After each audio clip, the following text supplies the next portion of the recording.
good evening, and welcome to yet another episode of the Diaspora Spotlight. My name is Maria Njoroge, and today I'm bringing you a very interesting conversation and a fascinating feature story of someone by the name of Ben Mburu. If you've been following our Spotlight episode, this is a follow-up of a story that we did about global talent pathways ran by the CEO and Chief Consultant, Janet Kamau. If you haven't watched that episode, I will stick it to the show notes of this Diaspora Spotlight episode. And join with us as I talk to Ben Mburu about his journey, that he is planning to go to New Zealand as a student. And we want to hear a little bit about that. Welcome, Bernard. Thank you so much. So tell us your name and where you're from. Okay. Asante sana, Maria. I am Ben Mburu. Okay. I am from Nyahururu. Nyahururu is in Laikipia County. That's why I work as an oral health therapist. Oral health therapist? Yes. What does that entail? Oral health therapist is, I trained at KMTC Nairobi, graduating in the year 2006 with a diploma in community oral health. This deals with diagnosing and treating gum and dental problems. For example, tooth cavities, gum bleeding, such like issues. So most of the times we'll be doing either teeth cleaning, extractions, or dental fillings. So when your grandmother asks you what job do you tell her you're a dentist? Namwambia kazi yangu ni kung'oa watu meno. Okay, that's interesting. So very many years later of practice, since 2006, why choose to go study now? A good question. I had gotten to a state that I thought I was stagnating. Okay. And I asked myself, I think it's a high time that I go back to school. So that I can advance from my diploma either to a degree or a master's. So for the last 2 years I've been asking myself that question, and actually I started the process of trying to see what I can do. Yes.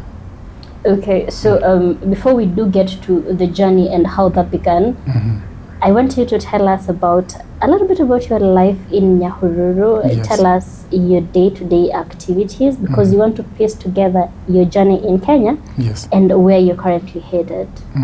So tell us what you do on a day-to-day basis in terms of you wake up, you go to the clinic, you have a family. Yes. Oh, asante sana. Yes, I am married. Okay. To one Agnes Modoni. Okay. And we are blessed with a 2-year-old son.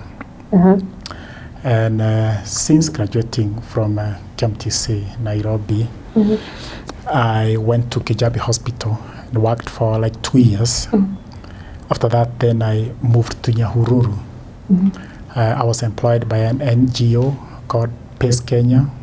I worked for them for like 7 years till I was able to save some money to start my own private dental clinic based in Nyahururu town.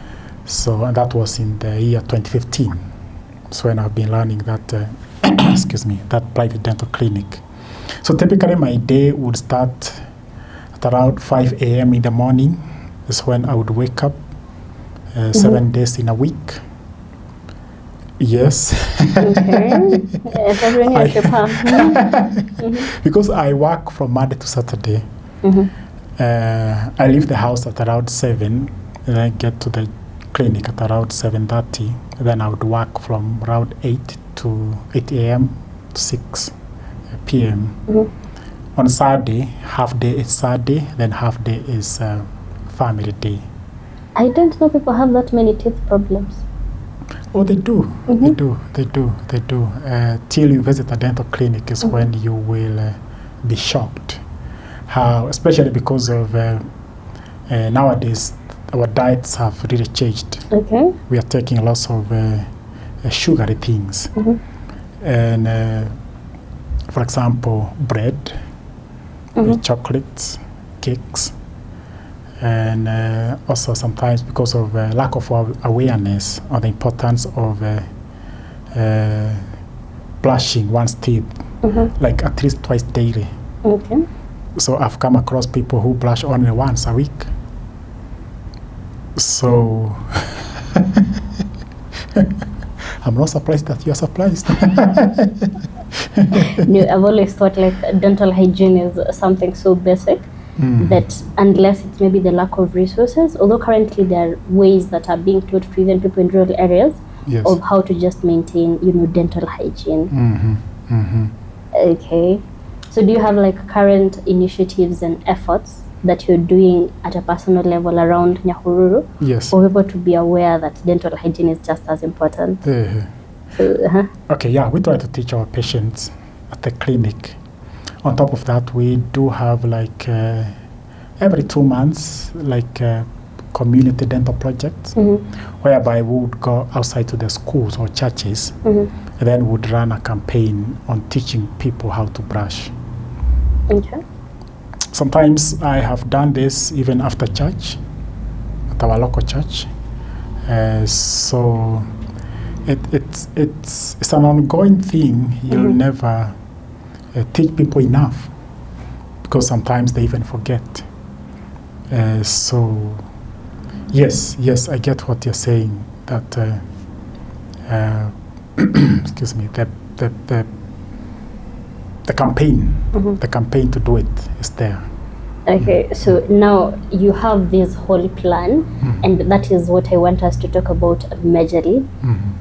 You said you wanted to leave because you felt like you were stagnant.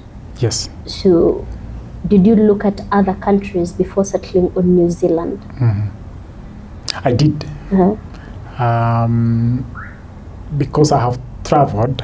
I've been to the US, I've been to Britain, and I've been to Australia as well.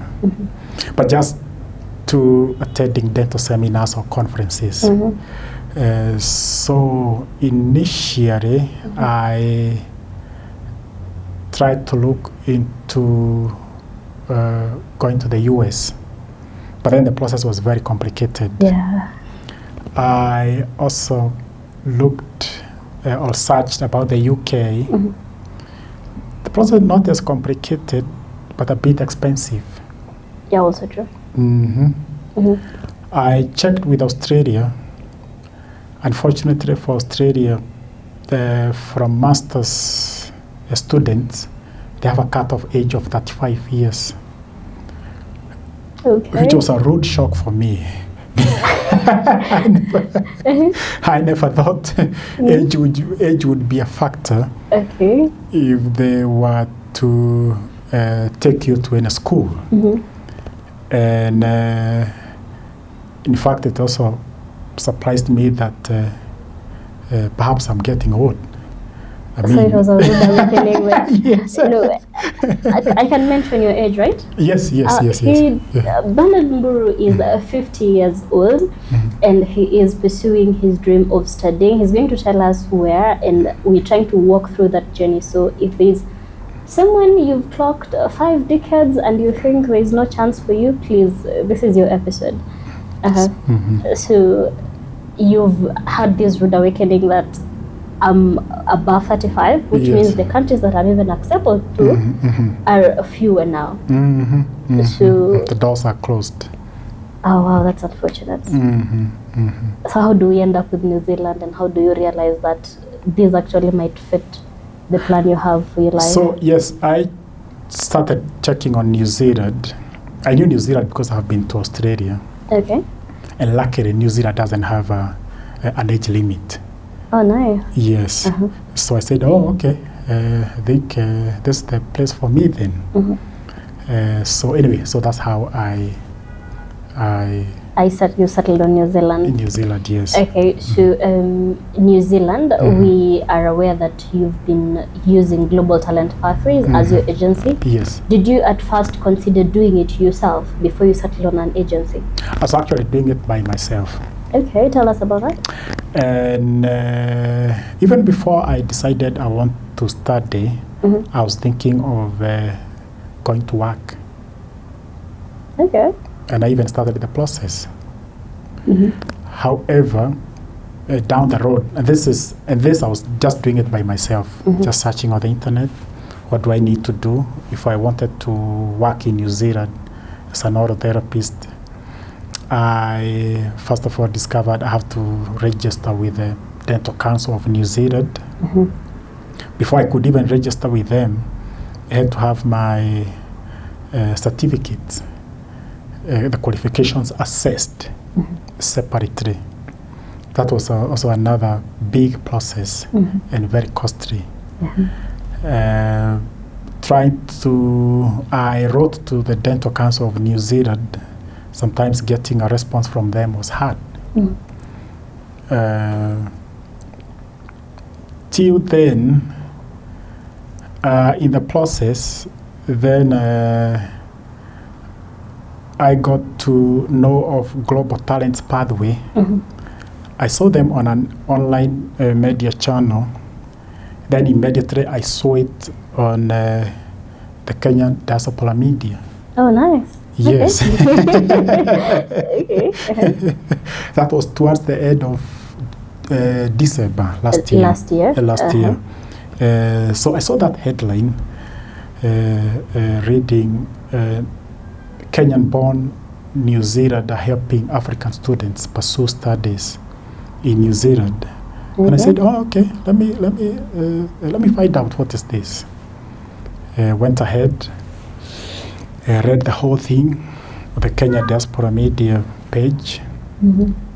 I got their contacts for Global Talents Pathway. I saw someone, Janet, dropped her an email, and I waited for a response. After a few days, I didn't get a response.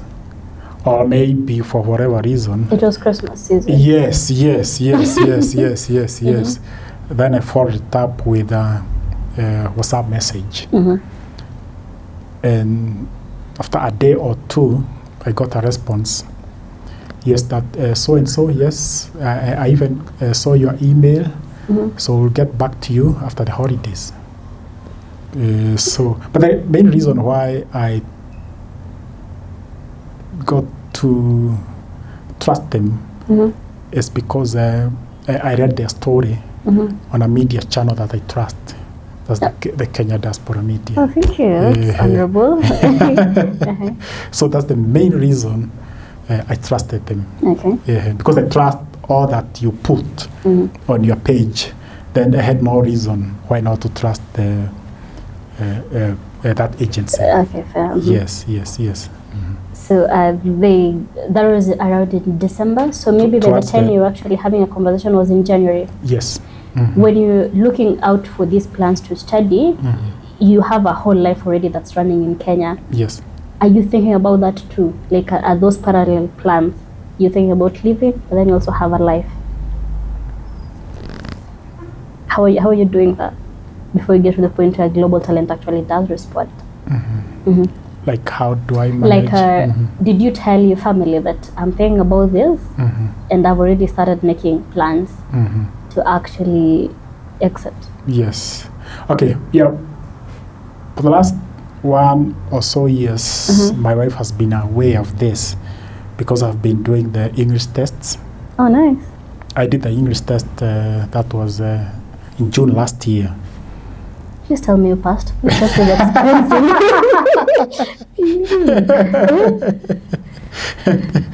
And yes, I did pass. Oh, congratulations. It's a tough test. Initially, I thought, oh, English test. IELTS. Yes. So I approached it with, no, it's just an English test. Who can speak in English? Wow, I got a rude shock.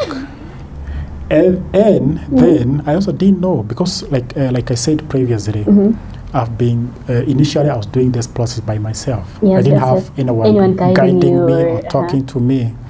So for you to join these colleges anywhere outside the country, you have to take the academic English test. But I had done the general English test. Till I started applying, then I saw the condition has to be academic English test. And it has a bandwidth of a score. Yes, minimum 6.5. Yes. And the test is not cheap. I know. I know. So on average, 40,000 Kenyan shillings. Minus, you have to include the transport, traveling. If you won't do the test in a day, you need to figure out where you're going to sleep. Yes. Actually, like for the academic text, I had to book for us an accommodation in Nakuru. So like you're saying, plus even the preparation materials. Yes. For the test. So it's not cheap. It's not cheap. So I ended up doing 2 tests. Okay, so dear viewers, there is power in information, and what he's talking about is an English test. The requirements vary per school and per employment place, but currently in Kenya, you can sit for IELTS. There is information about it online. For him, he was not really aware of how to go about it, and so he ended up doing 2 tests. These tests are expensive, for something around 40,000 shillings. So for you to actually successfully complete them, you need around 50,000. That is not money that you come by easily, and it's something that goes into savings. So if information can help you avoid some of these pitfalls, that is what we're trying to do as the Kenyan Diaspora Media. We're giving you the right information, giving you the right experts, and bringing someone like Bernard, who's lived through this process, so that if there are mistakes that he has made in his journey, you can avoid them and save you some money and some time. So it's Christmas, and Global Talent Pathways have responded. Yes. So how did that conversation go? Initially, I sent to Janet my CV. Okay. Just to let her know at least a bit more information about me. And then I also wrote a brief email about what I want. I mentioned to them I'm looking into working in New Zealand, but I'm yet to get away. And she said, okay, we are on holiday, but we'll get back to you. I've seen your email as well, so we'll get back to you, and then we can discuss further about this. So down the road, then Janet also asked me, why do you want to directly go to work? What about studying? And I said, oh, okay, I've been thinking about that, but still I am unsure of where to start. So anyway, so that's how you started. Okay, so the conversation began with you. You wanted to work, but then you realized that the pathways that Global Talent is offering are academic pathways. So what made you change your mind? Because from our discussion and from my also research, I discovered most people who end up working abroad, they actually start as students. Okay. So then I thought, oh, okay, I think this is the easier route. Because for example, just to go directly working in other countries, sometimes they would trust your work experience because you don't have the local experience of where you'll be working. But if you can start studying there, then you'll be able to learn the systems, probably get even a local experience, and be able to work. Yes. So I know that when you do approach them, they look at where you would easily fit in New Zealand. Was that the process for you? At what point did they decide that you're someone they want to work with and partner with you to make it a reality that you can actually go study there? How was the process for you? You sent your papers, schools? Okay, yeah, there was a lot of back and forth between me and Janet, the CEO of Global Talents Pathway, because Janet was new to me, just like I was new to her. And she needed much information from me to get to know exactly what I want and what I want to pursue. Initially, we thought of if I can do like a degree in Bachelor of Oral Health. But then again, I was also shocked. It's very expensive. New Zealand. That would have cost me like 5 million Kenya shillings tuition only per year. Minus accommodation and lived expenses. Nothing. That was not even inclusive. 5 million Kenya shillings per year. And that would have taken me 3 years. Is that information that she gave you or you found out on your own? No, she gave me because she was able. Another thing I really liked about when you use an agency like Janet is because she is able to phone the college directly on your behalf. She's able to ring them, get this information for you firsthand. Yes. So she comes back to you and tells you if you want to pursue a degree, you need 5 million. But still, this information you can also find it on the college's website. Yes. Regarding the tuition fees. Yes. And then that was way beyond with the scope that you were covering at that time. Yes. So at what point do you settle on a school, and which school did you settle? Yeah, since I had this burning desire to work on my dream to study abroad, so the question was then, what other healthcare related course would I take that would be affordable to me? Yes. And that's how I arrived at Masters in Healthcare Management. Oh, nice.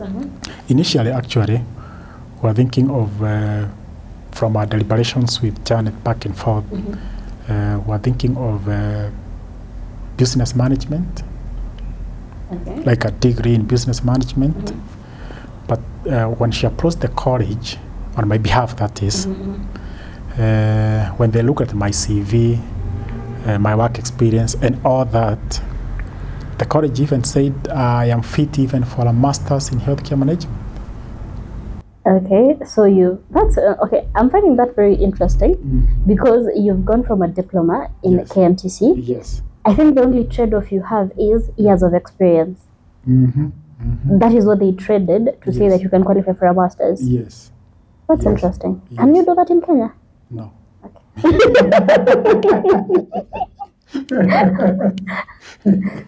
So that was another big plus for me why I really liked New Zealand.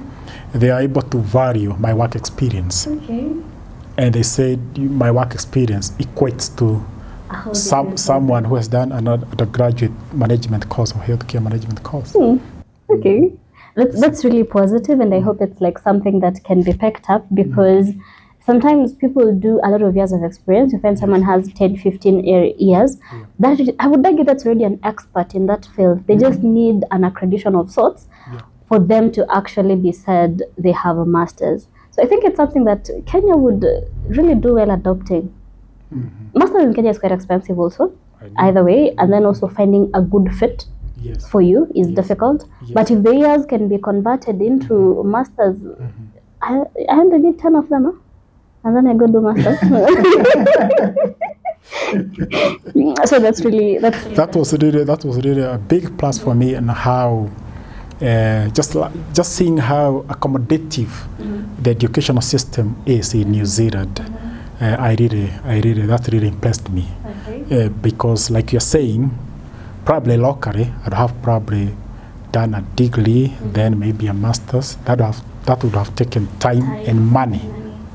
You need, if you do an undergraduate course, you need around 4 years, and then give 2 years. And people in masters in Kenya stay for long. They don't graduate as fast.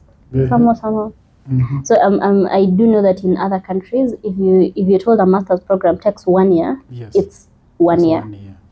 So that's also a plus for you. So you were the newest applicant to masters in health management. Healthcare management. It's an area that you think you would be passionate about. Yes. Still at what I'm doing, healthcare. Healthcare manager can either manage a dental clinic, medical clinic, or even like aged care facilities, a hospital. There are so many applications for that. Yes. Well, so far so good. We've talked about the good news. How was the application process? Did you handle much, or all you did was give out information, application to the school for your visa and all that? Okay, to the school, you'll have to have your certificates. What do you call it? There was this process. You had to have an advocate stamp them. I'm forgetting the name. Yes. There's a stage whereby a lawyer has to authenticate. But the certificate actually true. Yes. I'm forgetting. There's a name for that. And we didn't have an advocate in Nyahururu who could do that. So I had to have the document sent all the way to Nyeri. Okay, that's interesting. They are not advocates in Nyahururu. They are. What? But I'm forgetting the name for that. I don't know. Anyway, probably I'll remember down the road. Then and it also costs money. Yeah, of course. Like every page you pay 2,000 Kenyan shillings. Okay. For them to stamp every page. And that's all the certificates, transcripts, and not just college, even high school ones.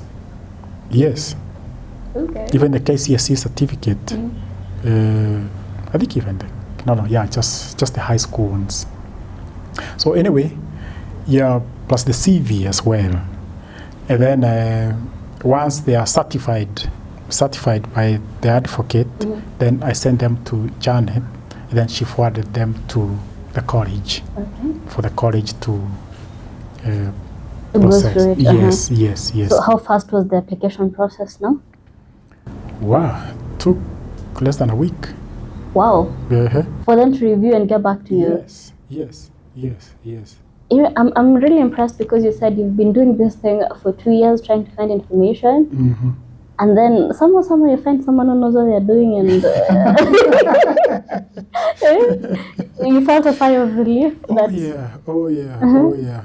Initially, I was by myself, like I said, trying to write to the medical and dental board of New Zealand, and sometimes they may not even reply because they do not know you. Yeah, they don't know it. They don't know whether it's a scam or a spam email or whatever. True. But when you have a local or someone in the country doing it for you, it's very easy, and they would believe that person. So that's why. It was quite easy. Yes.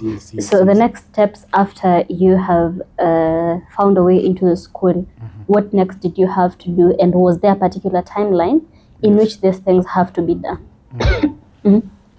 Yeah, after we got an offer from the school, that is ICL Graduate Business School in Auckland. The next thing, for them to confirm your offer, you had to pay the tuition fee, the full amount. Interesting. Yes. Are you comfortable giving us a figure? Yes, that was almost 2 million Kenyan shillings. Okay. Just tuition fee for the entire master's program. For the entire program, Okay. which is 1 year.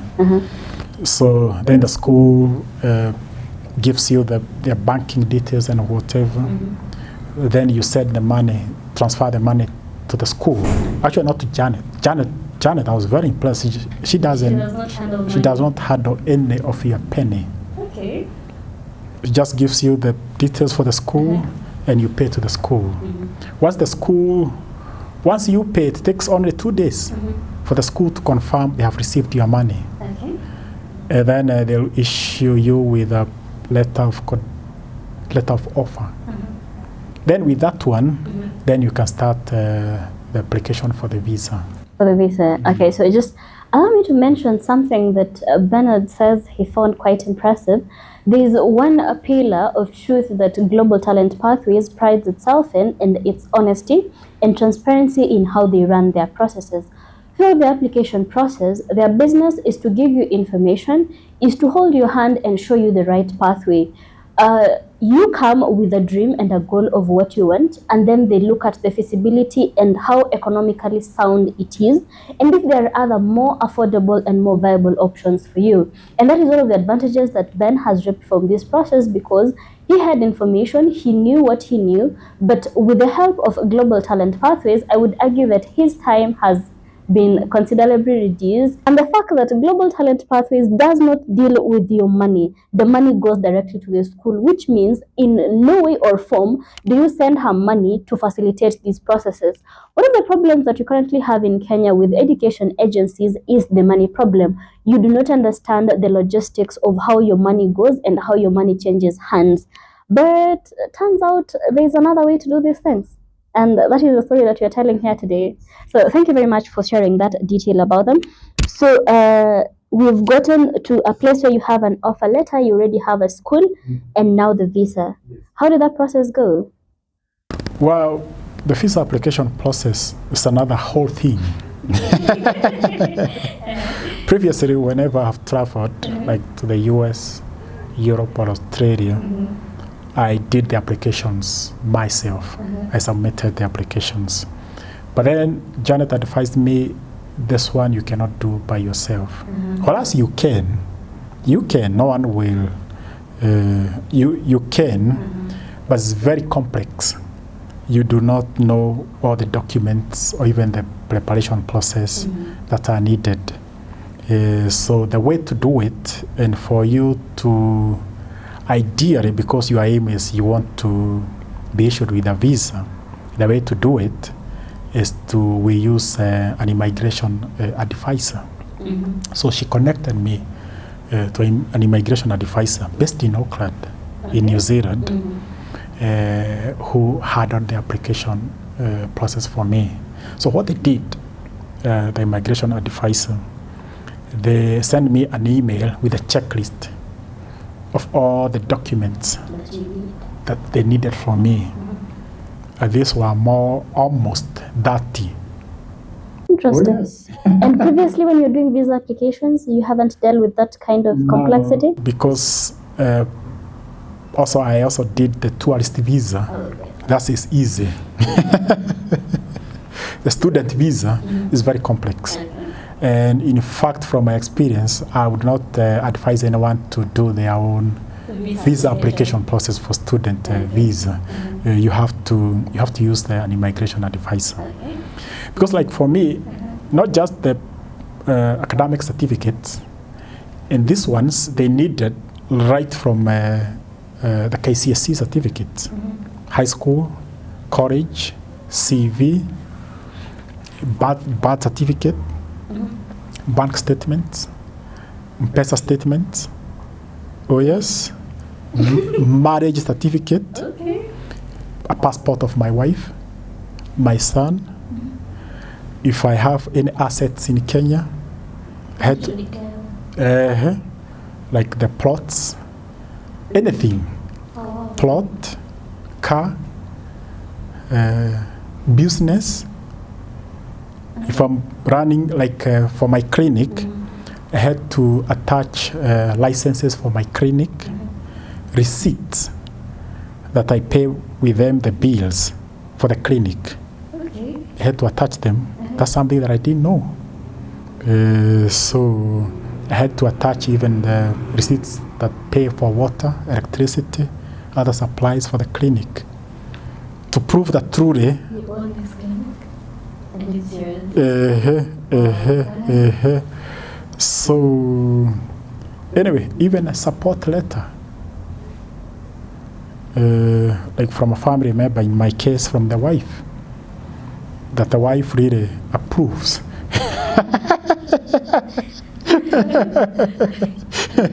of your intentions and your contacts, their phone, email, and all that. So not just submitting, the immigration advisor had to go through them, like even the bank and M-Pesa statements, they had to scrutinize them, that truly,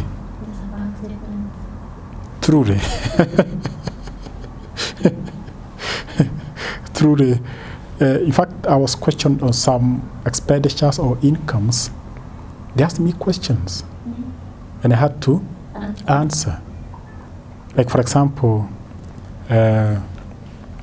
I had someone who was paying me like a monthly 15,000 from a debt of a few years ago, and I had to answer why that monthly income. Okay. So your documentation did make sense at the end of it all? Yes. The whole issue of using an immigration advisor, even initially I didn't see the reason why to use an immigration advisor when Janet asked me. But since I trusted her, I said, oh, okay, let's go. But in the end, I saw the reason. Yes, I would not, in fact, we would not have made it without the immigration advisor. Yes. So was that a service that you paid for? Yes. It doesn't come cheap. The immigration advisor cost, I think it was around 800 New Zealand dollars. Okay.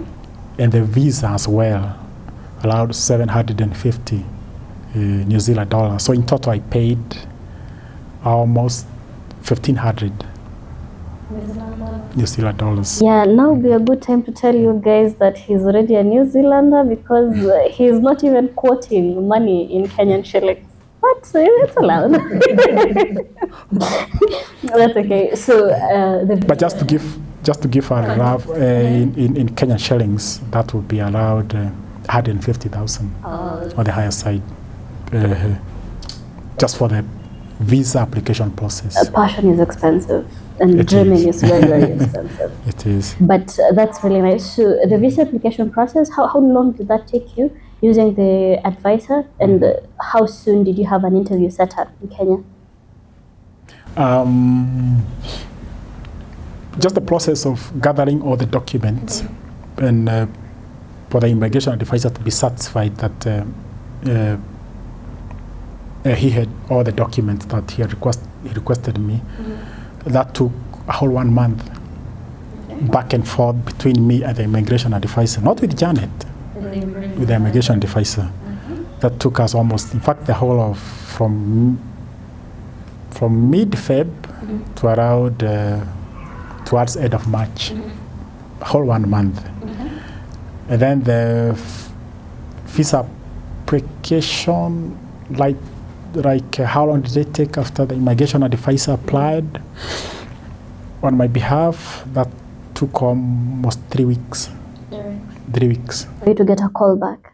Yes, from a response from the immigration New Zealand that my visa has been approved. So you set up a date, or how did that go for the interview? Or at the interview point where you're talking about approval? Okay. Interview with the New Zealand, for you to get a visa, how did it work? Because you said you did your papers. You already probably be interviewed by the immigration advisor for them to get to know you. Interesting. Okay. Yes. So you didn't go through whatever process people goes to Nairobi, they come to Gigiri, you didn't go through that? No. The immigration advisor does everything for you. However, one of the documents I was about to mention is a health checkup. Oh, yeah? That one you have to come to Nairobi at the Gigiri. There's a Gigiri UN place you go for a health checkup. And it's also not cheap. Because I think 30,000. For a full body health checkup? Yes. Is there a specific hospital that they send you to? Yes. And it's only one in Kenya. Oh, okay. Yes, at the Gigiri place, yes. Oh. We learn new information every day. Okay. Only one spot. And they don't give you even the results. The results will be sent to the immigration New Zealand. So you can be rejected on basis of health? Yes. Okay, that's really interesting information to know, and I think I'm going to follow up a little bit on that because that is very new information to me. Health checkup, and then good contact with the police. Okay. But you already had that? Yes. I think I applied that in around February. It takes a month nowadays for them to issue you with one. A good conduct certificate. Okay, so after 3 weeks, you did get your approval and you told you can now travel to New Zealand. Yes. So at that particular point, you and your wife are on the same page about you going? Yes. This is something that already we had discussed. That's why she was supporting me even when I was preparing for the English test exams last year. Okay. Yes. So you are going to school. When do you leave? First week of July. Oh, you still have like a month? Month around. It's not a very long time. I know, as much as we have a lot of information nowadays and there's the internet, there are only certain things that you have to live through to know. Yes. Have you been prepared by Janet about the possible culture shocks and things that you will experience when you get there? Yes. Since we have been talking, either email, maybe WhatsApp video calls, and plus also on the website of Immigration New Zealand, they have lots of information to prepare you. What they call it, pre-departure preparation, something to prepare you on the culture, what you have to live with, what's prohibited even the day of travel. So yes, that's something I've been doing as well. Almost like every 2 days I would go to the Immigration New Zealand website and try to gather as much information for my preparations. What are you most excited about? What are you looking forward to the most in all this? I'm looking forward to gaining this for the academic achievement, and even I'm really going to New Zealand with open eyes to see what options are there, even for possibility, like the process that I was inquiring sometimes last year of registration with the Medical and Dental Council of New Zealand. I'd also like to follow up on that and see what are the possibilities of working either as an orthotherapist there or even a healthcare manager. Yes. So I'm going with an open mind just to see what the future holds. Okay, that's really positive. We've really talked about all the happiness and how this has been exciting. Has it really been all fun, or has there been things? Okay, there have been ups and downs. Sometimes when the immigration advisor keeps on asking for more and more documents, and you have to support. Like you say, when I supply the bank statement, I have to support each and every entry. I have to know where this money came from or where this money went. M-Pesa statement as well.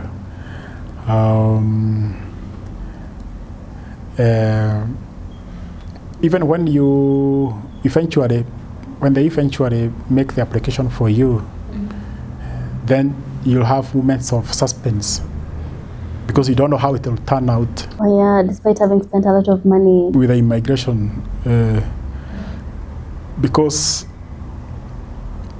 the immigration advisor do not guarantee you a visa. I mean, which is very true. They are not the ones that issue you with a visa. It's the Immigration New Zealand. Visas are issued by the government. The migration advisors is just to guide you in the process. So once you apply, then there was that whole 3 weeks of suspense. What's cooking?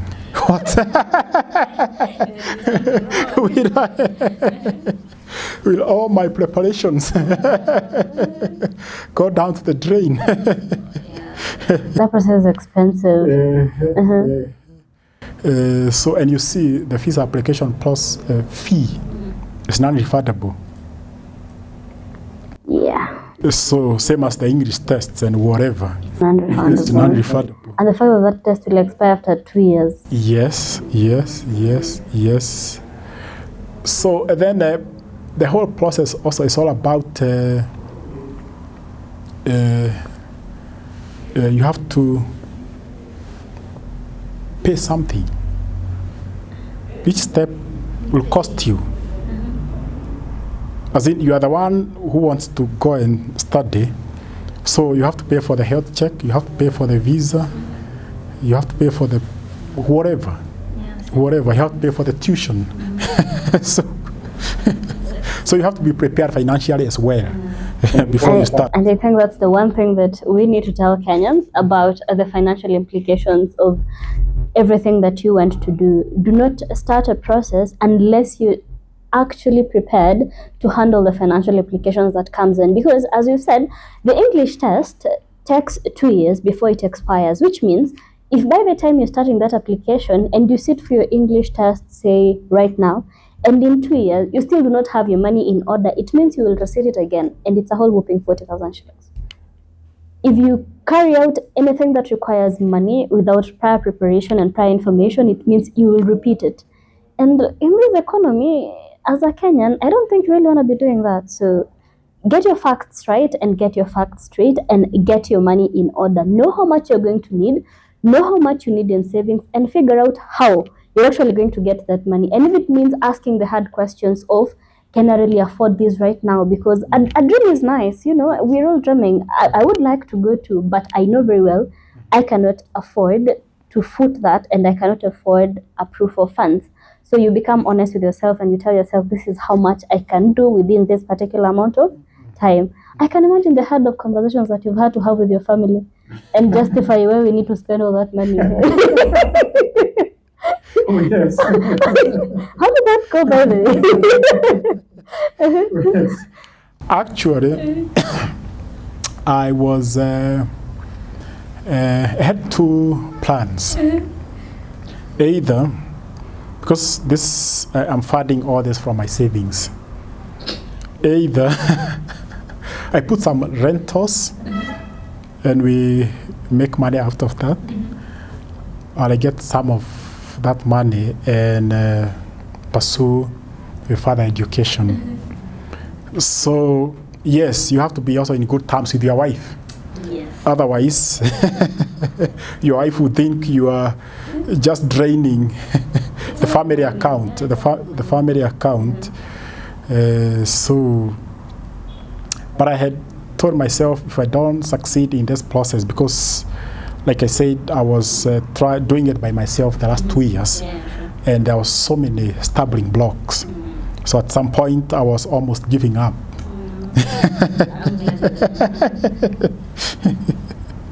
So anyway, if you have a good conversation and let her know what you're doing, because eventually if I would be working in New Zealand and I'll have to bring them also to New Zealand, so they also benefit from. Does your visa allow for dependents, considering it's now a student visa? Are you allowed to bring them to New Zealand with you? Yes, if we can apply. Have you? No. Because what my plans is, first of all, I commit that 1 year to studies as I get to know more about New Zealand. If eventually I'll be able to find a way of working in New Zealand, then I can have them join me. Yes. So, do you plan on coming back to Kenya? Good question. Yes. Kenya ni nyumbani. And that's why actually, because even before I got to this point, because I have some friends in the US who ended up working or living in the US, but they started by overstaying their visa, then seeking asylum and all that. But I didn't want that. Okay. I'm getting ideas. I keep going. Okay. I have friends who have done that, but I didn't want that. I wanted to do a clean thing. I wanted, I don't mind how long it will take, as long as it's a clean deal that will allow me to move abroad and I can come back to Kenya with no hindrance. That's what I wanted. So for that reason, I'll still come back to Kenya. because I also don't know what the future holds for me in New Zealand. It's a coin toss. It could. But my hope is, if I can finish my studies and be able to work in New Zealand. Yes. But you're also not closed off the possibility of just utilizing your degree and coming back home and, figuring out what to do with it. Yes. You're comfortable with either outcomes. But an ideal one would be preferably to work there for some time, at least get some experience. Get some foreign experience in whatever field, either in healthcare management or therapies. I don't mind, I'm open. Yes. So of course we wish you all the best and we do hope that it works out. We're winding down, and have you started making friends there? Have you talked to anyone else aside Janet? Facebook groups? Not yet. I am still, excuse me, I'm still doing this by Janet. I do not know. Okay, I know one or two New Zealanders, but I met them like 10 years ago. Oh, that's a really long time. But the Kenyans are very good human beings. As long as you're Kenyan, out there, they love you. You'll be fine. That's be good. That will be good. But yeah, finding communities would really help with the transition. But one of the things that, of course, Global Talent Pathways does is they will connect you with Kenyan communities around New Zealand. And they might not be the people you're used to, but having people that relate to the experiences of home will help you settle, for you to settle quite faster. What is the one Kenyan thing you're carrying away to New Zealand? Utabeba nini? Ukumbusho wewe ni Mkenya? People carry Royco, I don't know. What's your plan? Okay, I'm told maybe spices are not allowed. Probably like a hat. I don't wear a hat, but I can. Or a Masai shuka. But yes. I still have a 1 month to see what I can have. Yes. What do you think you'll miss the most? Back home. 1 month is a really short time, Yes, I'll miss my family. I'll miss my son. He just turned 2 years. He just started speaking, and yes, I feel bad for him. But would you take back the process? Would you? Would you undo the process? No. To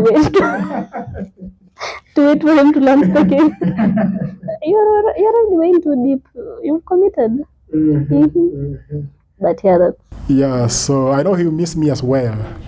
And as of now, there's no way of letting him know that Daddy will be away.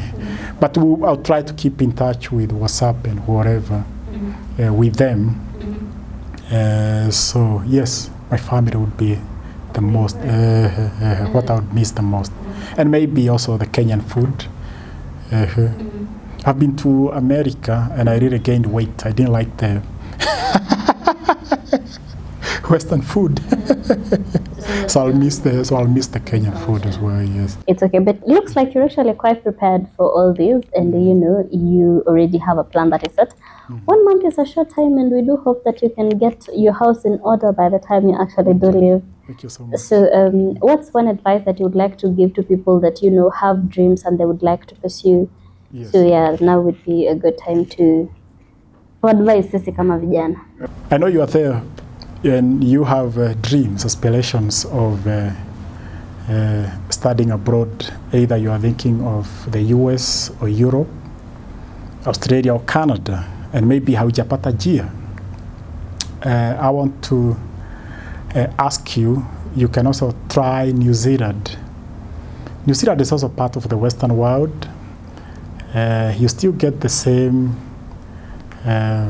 academic achievements. The universities are at the same level and the colleges are the same level as in those other countries. So because we have heard in the news nowadays, the US and Britain, where most people would want to go, are really cutting on their migration. And New Zealand have a very flexible system. So please, you may want to try New Zealand. There's an agency, Global Talent Pathway. and Janet is there to help you. I tried them, they did it for me. I have my visa already. Just this week we booked for the flights, so I'm set to go. So usife moyo, bado kuna njia. As long as you have the dream, just work on it. I have been working on this for the last 2 years. I almost gave up till I met the Global Talents Pathway. So it's your chance. It's your chance. You may want to try them, and you'll never be alone. Asante. Thank you very much, Ben Mburu, for your time today. I have a feeling this conversation started out a bit cold, but it's warmed up at some point, and you really told us really interesting things about you. He is a dentist by profession. He likes to call it oral health. So if you are in Nyahururu and are interested in oral health, and you take clients from all over Kenya? Yeah. Okay, if you have oral issues and you would like assistance, he is an expert in that particular area. He is preparing to exit Kenya in the next 1 month to pursue his dream of studying in New Zealand, Masters in Public Health. If you followed us throughout this particular episode, it's been very intriguing to look at how the journey has been and his personal experiences, and we are definitely going to keep in touch with him when he lands his transition and make sure that you do achieve everything that you've set your mind to. All the best as you go, make a lot of friends, make a lot of memories, and when you do come back to Kenya, karibu hapa ni nyumbani. Until next time, kwaherini. It's been me, Marian Njoroge. Follow us on all our social media platforms, the Kenyan Diaspora Media, and tag the Kenyan Diaspora Spotlight. If there is someone with an impactful story that you would like to share with us, please reach out to us through our emails and our socials. Until next time, bye.